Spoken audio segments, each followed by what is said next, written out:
어느 날 세계를 정복한 알렉산더 대왕이 디오게네스에게 찾아와서 공손하게 이렇게 말했죠. 자네 원하는 것이 무엇인가? 그랬더니 디오게네스가 아무것도 필요 없으니까 다만 햇빛을 가리지 말고 한 발짝만 옆으로 좀 비켜주시오. 그렇게 말을 합니다. 알렉산더가 전 세계를 지배하는 정복한 사람인데 그가 이뤄낸 그리고 그가 소유한 것에 대해서 나는 아무런 관심이 없다라고 하는 그런 뜻입니다. 디오게네스는 그리스 철학의 한 학파인 견유학파의 대표적인 철학자인데요. 견유학파는 자연 그대로의 생활로 돌아가기 위해서 가족 생활을 포함한 사회 간섭을 파괴하려고 하는 사람들입니다. 이를 위해서 공공 건물에서 잠을 자고 음식을 구걸하면서 이게 방랑자로 사는 사람들 말입니다. 그렇게 일상 관습에서 벗어난 생활하는 것이 타인들을 해롭게 하는 것이 아니라고 한다면 부끄러워할 것 없으며 자기 만족으로 살면 된다라고 말합니다. 아무 데서나 생활하고 익히지 않은 고기를 먹으며 견유학파, 말 그대로 개와 같이 개처럼 사는 삶을 추구하는 겁니다. 그래서 견유학파 이렇게 말하는 겁니다. 개 같은 철학자라고 하는 이름으로 불렸는데, 그래서 그는 아테네의 아크로폴리스에서 항아리를 집으로 삼아 살면서 사람들이 개처럼 살라고 그럼 행복해진다라고 설파했습니다. 개처럼 욕심 없이 늘 만족하며 부끄러워하지 않으면 고통이라고 하는 것 자체도 원래 없는 것이라, 자꾸 뭔가를 소유하려고 하고 집착하려고 하니까 고통이 생기는 것이지, 그냥 개처럼 살면은 개가 무슨 고통이 있느냐 이런 얘기입니다. 인간의 본능을 짓누르는 문화나 관습은 또 풍습은 모두 잘못된 것입니다. 단순하고 순수하게 살아야 행복하다. 그래서 디오게네스는 진짜 개처럼 살았죠. 그런데 자유롭게 또 무소유로 이렇게 자기 마음대로 사는 것, 그것을 일견 그럴듯하게 들리기는 하지만 별 대단하거나 특별한 것은 사실은 아닙니다. 그런 유의 사상들은 세상에 얼마든지 인간 역사 가운데 있었죠. 성도는 믿음의 삶을 잘 알고 믿어야 됩니다. 그래서 믿음 생활을 할 거면, 교회 나올 거면은 내가 뭘 믿고 있는지, 내가 믿고 있는 것으로 인하여 만들어진 삶의 인생의 가치관이 무엇인지에 대한 것이 분명하지 않으면은 그러면 정말 큰일 납니다. 그래서 말씀을 잘 들으셔야 되고, 내가 믿는 것이 무엇이며 그 믿음으로 말미암아 만들어지게 된 내 인생은 어떤 것인가라고 하는 것, 그걸 생각해야 되는 겁니다. 그리스도인에게 중요한 것은 본질적인 것을 소유한 자의 넘치는 충만이라고 말할 수 있습니다. 그것을 성경은 밭에 감추인 보화, 그것을 발견하고 전 재산을 팔아 밭을 사는 것이라고 표현합니다. 진리를 얻기 위해서 수고하고 애쓰고 참선하고 수련하고 금욕하고 청빈하게 살고, 이건 굉장히 중요한 것이긴 하지만 그렇게 해서 진리를 얻는다고 성경은 절대로 말하지 않습니다. 그런 것은 소중한 가치입니다. 할 수만 있으면 그렇게 청빈하게 살아야 되고, 이렇게 수고하고 또 금식도 하며 살아야 되고 하는 것은 소중한 것이지만, 그것을 통해서 무슨 구원을 얻는다든가 진리를 얻는다든가 어린 반푼어치도 없는 것이죠. 그래서 잘 알고 믿어야 됩니다. 전 재산을 팔아 밭을 사는 것과 같이 나는 밭에 감추인 보화를 발견하는 사람이다. 근데 그 보화가 무엇인가? 그거 알아야 된다고 하는 겁니다. 마태복음 13장 44절, 천국은 마치 밭에 감추인 보화와 같으니 사람이 이를 발견한 후 숨겨두고 기뻐하며 돌아가서 자기의 소유를 다 팔아서 그 밭을 사느니라. 그 말씀은 중생의 체험으로 구원의 확신을 가진 자의 부요함, 풍성함, 넉넉함이라고 하는 것을 뜻합니다.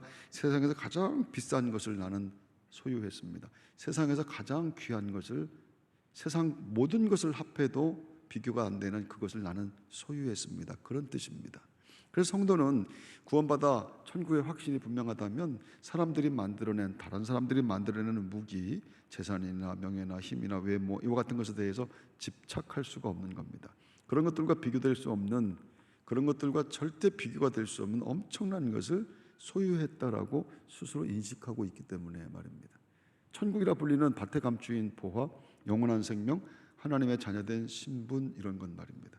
그것은 그리스도 예수의 십자가로 주어진 겁니다. 밭을 팔아야 얻을 수 있는 것이 아니라 그것을 얻은 삶은 온 몸과 마음이 하나님 나라에 집중될 수밖에 없다, 그런 뜻인 겁니다. 그래서 바울이 고린도전서 2장 2절에서 이렇게 말을 하는 거예요. 내가 너희 중에서 예수 그리스도와 그가 십자가에 못 박히신 것 외에는 아무것도 알지 아니하기로 작정하였음이라. 예수 그리스도 외에는 알고 싶은 것이 없다? 내가 예수 그리스도를 알고 나서 그 외의 지식에 대해서 내가 관심이 없다. 난 그분만 알면 됩니다. 십자가의 보화를 알고 난 다음에 다른 어떤 것에도 나는 아쉬운 것이 없다. 주님 한 분만으로 만족합니다. 예수 그리스도 한 분으로 나는 충분합니다. 그것이 세상에서 가장 소유한 것을 소유한 성도들의 고백이라고 하는 것이죠. 할렐루야. 그런데요, 세상에서 제일 귀한 것, 세상에서 너무 엄청난 것, 비교될 수 없는 그것을 소유했다고 하는데 그래도 부러운 겁니다. 자꾸 교회도 자꾸 부럽습니다. 교회도 유명하거나 힘있거나 중요한 사람이 오면 주목하고 의식하고 자꾸 부러운 마음이 우리 속에 든다라고 하는 것, 타인들이 부러워하고 또 인정하고 높여주는 그런 시선을 목적해서 교회에 나오는 분들도 많습니다. 인정받기 위해서 내가 가면 사람들이 일어났으면 좋겠고, 상좌에 나를 갖다 앉혔으면 좋겠고, 내가 나타나면 사람들이 감탄했으면 좋겠고, 그런 마음이 우리 가운데도 있다라고 하는 것. 근데 무엇을 자랑한다 할지라도, 무엇을 자랑하고 싶다 할지라도 그것이 자기도 모르게 십자가의 자랑으로 바뀌는 것, 그게 성령의 역사인 거예요. 절대로 자기는요 그걸 바꿀 수가 없어요. 왜냐하면 자랑하는 것이 인생의 목적이기 때문에, 죄 지은 인간의 목적인데, 그것이 자기도 모르게 십자가의 사랑으로 자기 자랑이 바뀌어지게 되는 것을 성령의 역사, 이렇게 말하는 거예요. 내 자랑이 십자가에서 이루어진 하나님의 희생의 사랑 앞에서 다 부정되어 버리는 것, 그래서 오직 예수님 한 분만으로 만족하다라고 하는 고백이 내 삶에서 이렇게 터져 나오게 되는 것입니다. 오늘 예배드리면서 그리스도 외에는, 예수님 외에는 자랑할 것이 없는 인생으로 바뀌어지는 은혜가 여러분에게 꼭 있게 되기를 바랍니다. 할렐루야. 예수 그리스도를 믿는 믿음으로 영원한 하나님 나라에 대한 것을 목적으로 하는 것, 그게 성도라고 하는데, 눈에 보이는 모든 것은 결국 낡아지고 죽어지고 썩고 사라지는 것이기 때문에 허상, 일루전일 수밖에 없는 겁니다. 야고보 사도가 말한 순식간에 사라지는 아침 안개와 같다라고 하는 것 그대로이죠. 여러분, 영원이라고 하는 시간 너머의 세상을 생각하면 인생은 언제 없어지는지 모르는 아침 안개, 이게 맞아요. 내 눈앞에 있는 것, 내 눈이 보고 있는 것이 가장 정확하고 분명하죠.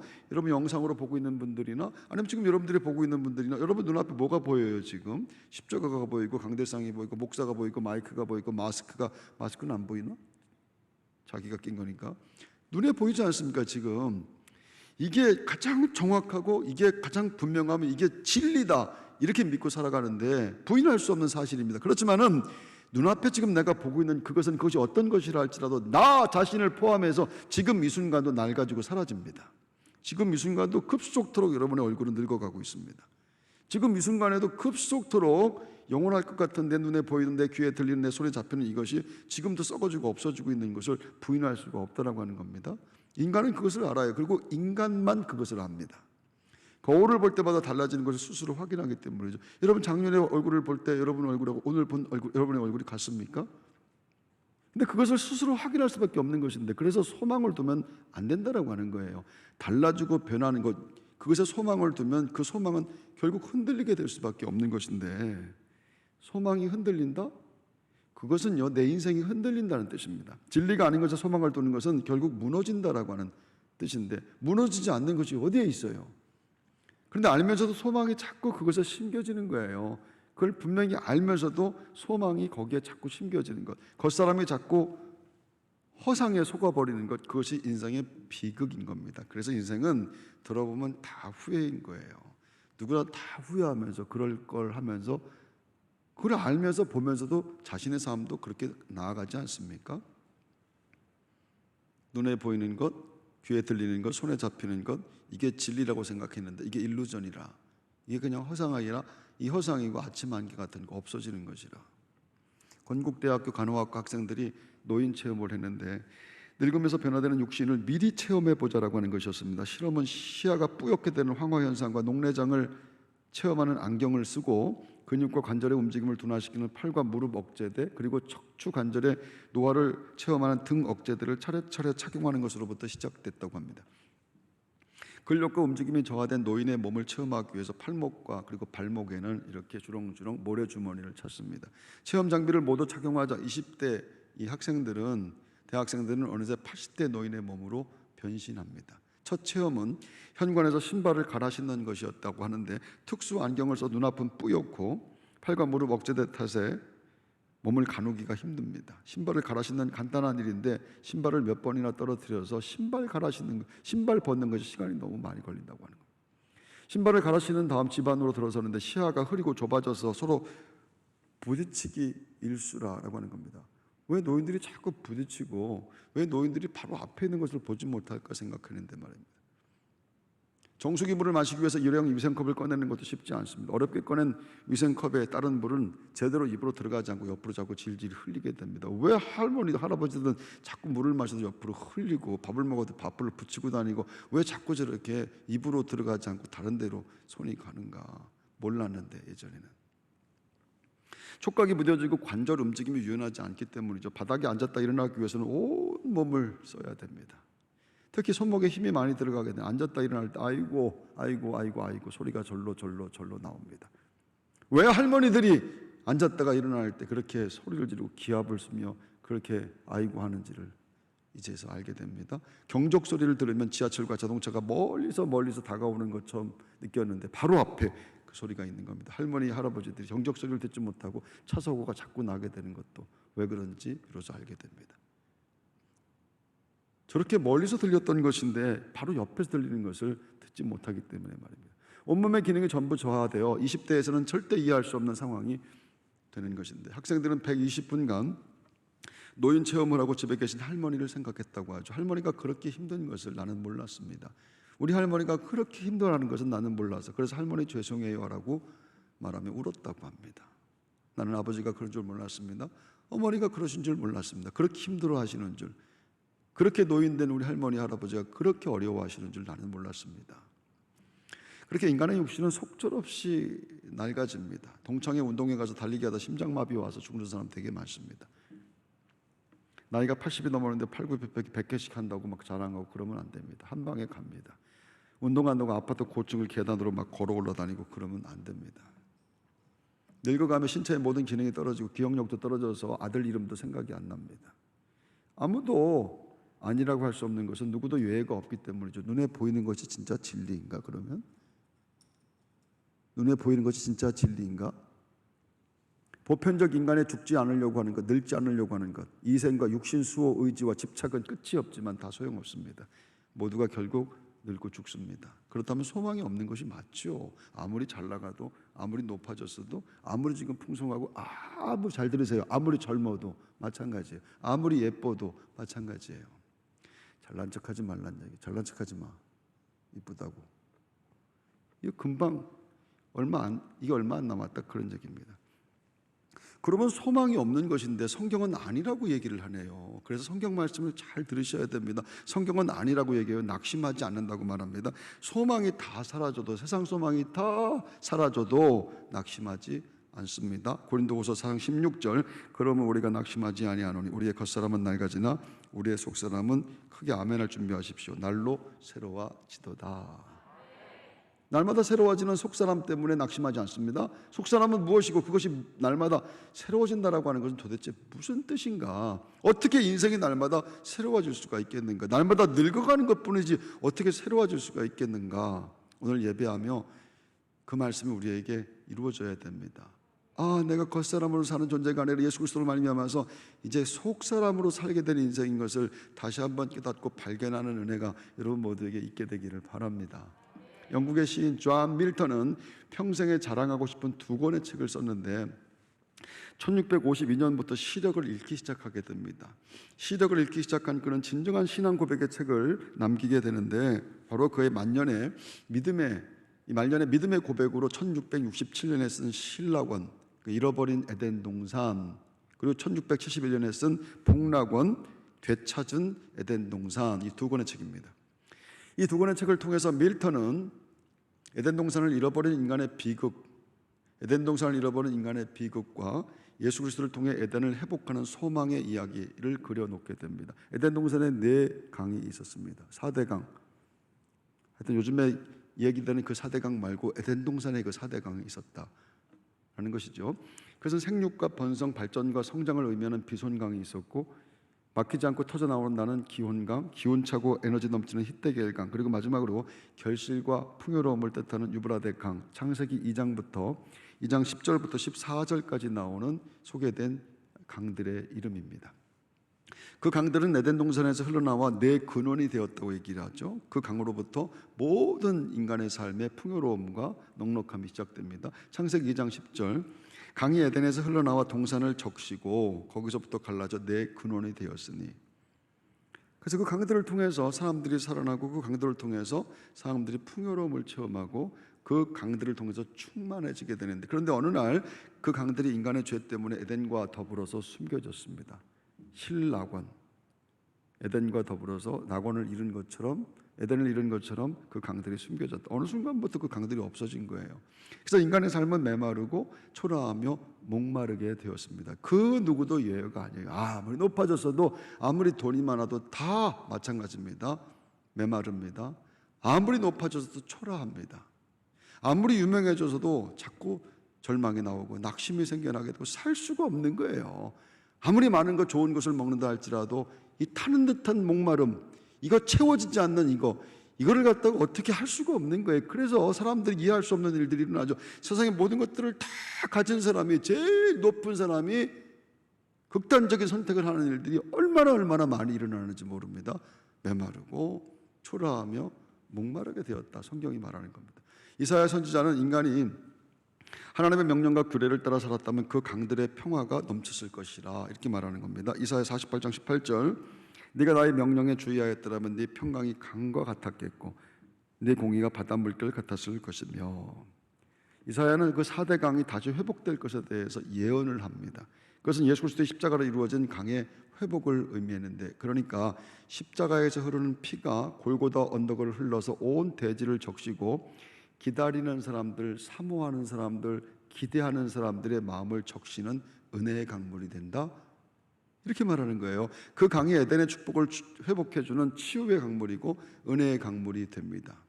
그야말로 십자가에서 내게 강 같은 평화, 내게 강 같은 평화, 그 평화가 십자가에서부터 이루어진다라고 하는 것을 700년 전에, 예수가 탄생하기 700년 전에 이사야가 먼저 그것을 예언하고 있는 겁니다. 그렇게 잃어버린 에덴의 강을 암시하는 것은요, 에스겔서와 요한계시록에서 반복되고 있는 말씀입니다. 에스겔이 성전에서, 이 성전의 성소에서 흘러나오는 물을 보았습니다. 에스겔서 47장 1절, 그가 나를 데리고 성전 문에 이르시니 성전의 앞면이 동쪽을 향하였는데 그 문지방 밑에서 물이 나와서 동쪽으로 흐르다가 성전 오른쪽 제단 남쪽으로 흘러내리더라. 성전 문지방에서 이렇게 스며 나오던 물이 마르지 않고 자기 발목에 이르고 허리에 오르고 헤엄칠 정도로 풍성하게 되어서 세상을 바꾸는 은혜의 강물이 환상 가운데 이사야가 본 겁니다. 그것이 성전에 흐르는 물이고 성도의 마음의 성소에 흐르는 강이라 기대하고 소망하며 예수의 이름으로 기도하고 예수의 이름으로 찬송하는 사람들, 그 심령 속에서 흐르는 강이 되었다. 할렐루야. 에스겔 47장 12절, 강 좌우가에는 각종 먹을 과실나무가 자라서 그 잎이 시들지 아니하며 열매가 끊이지 아니하고 달마다 새 열매를 맺으리니 그 물이 성소를 통하여 나옴이라. 그 열매는 먹을 만하고 그 잎사귀는 약 재료가 되리라. 성도는 그 심령에 흐르는 강, 성도의 속사람을 살려내는 강물이 그 예수 그리스도의 이름으로 그 심령에서 넘쳐나고 있는 사람들이라. 요한계시록에서 마지막 장에 그것도 이 강이 다시 나옵니다. 똑같은 말씀처럼 보이는 요한계시록 22장 1절 2절 잘 들으십시오. 또 그가 수정같이 맑은 생명수의 강을 내게 보이니 하나님과 및 어린 양의 보호자로부터 나와서 길 가운데로 흐르더라. 강 좌우에 생명나무가 있어 12가지 열매를 맺되 달마다 그 열매를 맺고 그 나무 잎사귀들은 만국을 치료하기 위하여 있더라. 창세기에서 나왔다가 숨겨진 그 에덴의 강물, 치유의 강, 풍요의 강물, 구원의 강물, 은혜의 강물이 다시 성도의 마음속에 흐른다. 그것이 그리스도의 피로 값주고 사신 교회에 흐르는 강물을 뜻합니다. 그것이 그리스도 예수의 이름으로 구원받았다고 고백하는 성도들의 심령 속에 흐르는 강물이라고 하는 것이죠. 그 강에서 치유를 얻고 그 강에서 회복이 이루어지게 되며 그 강물을 마시며 생명수를 얻은 자의 생명의 소성함이 나타나게 되는 것. 그래서 예수 믿는 사람들, 그래서 믿음으로 구원받은 사람들 주의전에서 날마다 생명력 있게 새롭게 만들어지는 은혜가 오늘도 일어나게 되는 줄로 믿습니다. 십자가에서 흐르는 피가 골고다 언덕을 흘러서 온 대지를 적시는 강이 된 것, 그리고 오늘도 기다리는 자의 마음을 적시는 은혜의 강물이 되었다라고 하는 것, 그 강은 에덴의 축복을 회복해주는 치유의 강물, 은혜의 강물 되었다라고 하는 것, 그것을 믿고 고백하는 자에게 병만은 물러갈지어다, 마귀는 물러갈지어다, 그 강물을 고백하는 자들에게 하나님 말씀하신 분복의 역사가 있어서 땅에 사는 날에도 하나님 축복하시는, 하나님 풍성케 하시는, 넉넉케 하시는 은혜가 나타나고 증거되게 될 줄로 믿습니다. 그 예수 믿는 거예요. 그래서 그 풍성한 것, 넉넉한 것, 거기에 목적을 둔 것이 아니라고 하는 겁니다. 예수 그리스도의 목적을 두게 될 때 하나님께서 구하지 않은 것까지도 은혜의 강물로 우리의 삶에 퍼부어 주셔서 땅에 사는 날에 풍성하고 넉넉하게 만드시는 것, 그러나 그것에 목적을 두지 않고 하나님 나라에 소망을 두고 살게 만드시는 그 은혜가 있게 되는 줄로 믿습니다. 할렐루야. 다시는 목마르지 아니하리라. 어떤 것을 마셨어도, 어떤 것을 먹었어도, 어떤 사람이 되었어도, 어떤 위치가 되었어도 목말랐는데, 갈급했는데, 견딜 수가 없는 공허함 때문에 살 수가 없었는데, 세상 어떤 것으로 채워도 이게 만족이 되지 않는 것이었는데 다시는 목마르지 아니하리라. 요한복음 6장 35절 예수께서 이르시되 나는 생명의 떡이니 내가 오는 자는 결코 줄이지 아니할 터요 나를 믿는 자는, 여러분 크게 아멘할 준비하십시오, 영원히 목마르지 아니하리라. 예수님 말씀 그대로예요. 예수님 말씀 그대로. 요한복음 4장 14절 내가 주는 물을 마시는 자는 영원히 목마르지 아니하리니 내가 주는 물은 그 속에서 영생하도록 솟아나는 샘물이 되리라. 할렐루야. 불타는 사막을 건너라 목이 타 죽게 된 인생이, 불타는 사막을 건너라 목이 다 타버려 이제 죽게 된 인생이 오아시스를 만나 달고 시원한 우물물 한 바가지를 들이마셨습니다. 그리고 나는 이제 살았다. 야, 이제 나는 살았다. 뭘 먹어도 안 됐었는데 나는 이제 살았다 하는, 그것이 구원받은 성도들의 찬송이라고 하는 거예요. 죽을 뻔했는데 나 이물 마시고 살았다. 나 죽을 뻔했는데 이물 마시고 살았다. 이제 나는 살았다. 그것이 은혜의 강물을 만난 성도들의 고백인 겁니다. 성도는 그 물 마시고 사는 사람들이에요. 주의 몸된 교회 예수 그리스도의 이름으로 복원되어 흐르는 4대 강, 그 강에서 은혜의 강물을 마시며 헤엄치며 사는 사람들입니다. 세상에서 마시는 물과 달라요. 노는 물이 달라요. 여기 물 좋습니다, 여러분. 할렐루야. 세상에서 갈고 닦는 무기가 아니에요. 예수님이 그것을 이렇게 말씀했죠. 요한복음 7장 37절 38절 예수께서 서서 외쳐 이르시되 누구든지 목마르거든 내게로 와서 마시라. 나를 믿는 자는 성경의 이름과 같이 그 배에서 생수의 강이 흘러나오리라 하시니.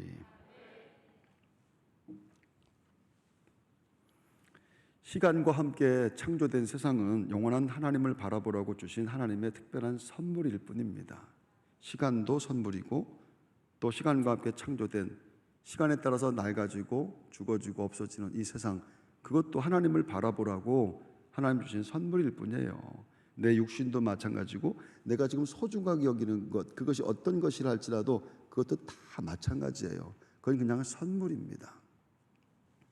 낡아가는 것, 늙어가는 것, 기능이 약해지는 것을 확인하며 그것에서 마음을 떼고 영원한 하나님 나라로 소망을 옮기라라고 하는 하나님의 말씀이고 사인입니다.